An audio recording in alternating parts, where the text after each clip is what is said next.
Stafi gjyqësor dhe infrastruktura në gjykatën e Vlorës tashmë janë plotësuar duke krijuar kushtet për funksionimin normal të këtij institucioni, por pavarësisht përmirësimeve në gjykatën e shkallës së parë, problematik mbetet ende gjykata e apelit. Kjo e fundit vijon të shqyrtojë çështje të mbartura prej disa vitesh, duke krijuar vonesa të konsiderueshme në sistemin e drejtësisë. Sipas kreut të dhomës avokatisë në Vlorë, Durim Bajrami, situata me dosjet në gjykatën e shkallës së parë është përmirësuar ndjeshëm, por mungesa e një gjykate apeli në Vlorë vijon të jetë një problem serioz. Sot për fat të mirë kemi 17 gjyqtar, kemi në kohën e vettingut gjykata e Vlorës, siç jeni dhe ju në ndjeni, sepse keni qenë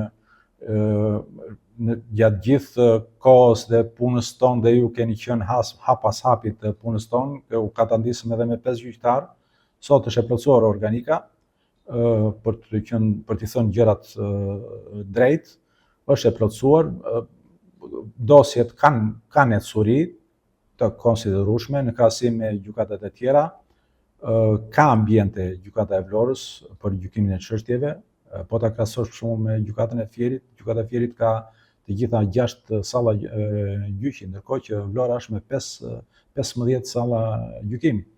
Ajo që ngelet për të shqetësuar është ajo që ne kemi thënë vazhdimisht, është gjykata e apelit të jurisdiksionit përgjithshëm, që sot po gjykon çështjet civile të vitit 2017, vitit 2018, pra jemi vitit 2026 dhe jemi gati 7, 8, 9 vite mbrapa. Pra qytetarët shqiptar duhet presin 8 vite për të marrë një vendim nga gjykata e apelit të jurisdiksionit të përgjithshëm. Për sa i përket gjykatës së Vlorës, tashmë nuk mund të themi se dosjet janë problemi kryesor, pasi ka pasur një avancim të ndjeshëm. Problem mbetet gjykata e apelit, e cila nuk ndodhet në Vlorë. Sipas Bajramit, largësia dhe mungesa e gjykatave të specializuara në Vlorë, veçanërisht e apelit dhe gjykatës administrative, krijojnë kosto shtesë për qytetarët dhe subjektet që përballen me procese gjyqësore. Në disa raste këto kosto dhe vështirësitë për të ndjekur proceset në Tiranë kanë ndikuar edhe në angazhimin e palëve në proces për mbrojtjen ligjore. Shiko, ne zgjidhjen e kemi dhënë, ne kundërshtimet tona i kemi bërë që në fillim, që kur u bë harta e re gjyqësore, pra nga harta me 6 gjykata apelit kaloi në një gjykatë apelit të jurisdiksionit përgjithshëm, u kundërshtua nga ana jon, koha na dha shumë shpejt të drejtë për dështimin e kësaj harte gjyqësore. Ka zëra për një rishikim të mundshëm të hartës gjyqësore, ne zgjidhjen e kemi dhënë të paktën të kaloj me 3 apele, të ketë Vlora një apel për rajonin e Jugut, të ketë Tirana për qendrën dhe Shkodra për rajonin e Veriut.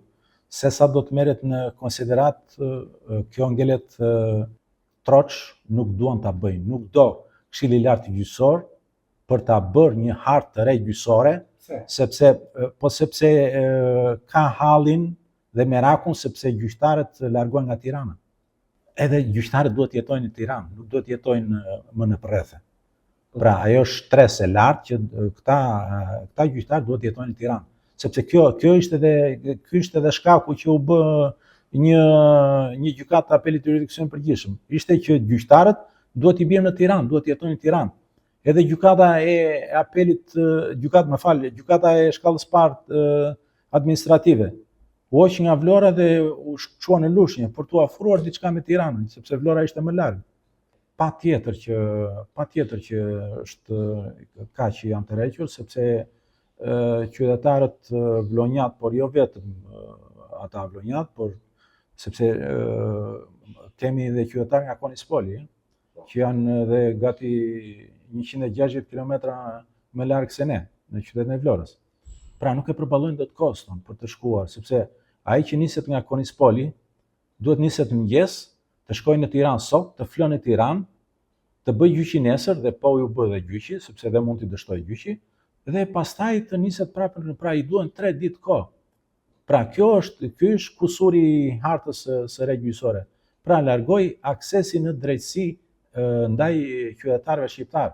Dhe këtë ne kemi ngritur me shqetësim të madh dhe me seriozitet që në fillim kur nisi të aplikojë harta gjyqësore, kemi thënë që ju po cënoni një nga parimet bazë, një nga parimet themelore të kushtetuesës, aksesin e qytetarëve në drejtësi. Ndërkohë, sipas burimeve pra ndomës avokatisë Vlorë, diskutimet për ndryshime të mëtejshme në organizimin e sistemit gjyqësor ka nisur. Në diskutim është edhe mundësia e një reforme të re që do të rikthente modelin me 3 gjykata apeli në vend të shtrira në Vlorë, Tiranë dhe Shkodër. Një skemë e tillë synon decentralizimin e shërbimit gjyqësor dhe shkurtimin e distancave për qytetarët dhe subjektet që duhet i drejtohen gjykatës së apelit.